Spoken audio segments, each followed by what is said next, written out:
വേണ്ടി ഒരു ടീം വരുന്നുണ്ട്. 3-ാം തീയതി മുതൽ ഉപതെരഞ്ഞെടുപ്പിന് പുതുപ്പള്ളിയിൽ നിന്ന് പ്രത്യേക ഒരു സംഘം അങ്ങയുടെ പ്രവർത്തനത്തിന് ഉണ്ടാകും. പ്രതിപക്ഷ നേതാവിന്റെ പ്രത്യേക നിർദ്ദേശപ്രകാരമാണ് ഞങ്ങൾ അവിടെ വരുന്നത്.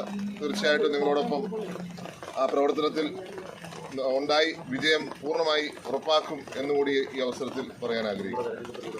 അതുപോലെ തന്നെ പൂർണ്ണമായി എന്റെ തെരഞ്ഞെടുപ്പിന് മണർകാട് പഞ്ചായത്തിൽ ഉണ്ടായിരുന്ന വ്യക്തിത്വമാണത്. ഇവിടുന്ന് അനങ്ങിയിട്ടില്ല, ഇവിടുന്ന് മാറിയിട്ടില്ല. വന്ന ദിവസം മുതൽ ഇലക്ഷന്റെ ഇവിടുന്ന് നോംസ് അനുസരിച്ചുള്ള ദിവസം വരെ, നിൽക്കാവുന്ന ദിവസം വരെ അദ്ദേഹം നിന്നിട്ട് മാത്രമാണ് അദ്ദേഹം പോയത്. മണർകാട് പഞ്ചായത്തിലെ വിജയത്തിന്റെ ശില്പി കൂടിയാണ് അദ്ദേഹം. തീർച്ചയായിട്ടും അങ്ങനെ ഞാൻ എന്നും കടപ്പെട്ടിരിക്കുന്ന ഒരു കുടുംബവും അതുപോലെ ഒരു നേതാവുമാണ് ശ്രീ ആര്യാട് ഷൗക്കത്ത്.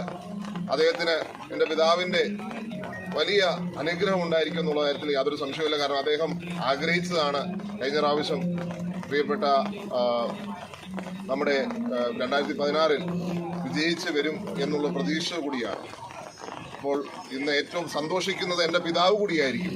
പ്രിയപ്പെട്ട ആര്യാട് ഷൗക്കത്ത് ഇവിടെ സ്ഥാനാർത്ഥിയായി കടന്നു വരുമ്പോൾ ഏറ്റവും അധികം സന്തോഷിക്കുന്നത് എൻ്റെ പിതാവ് കൂടിയായിരിക്കും.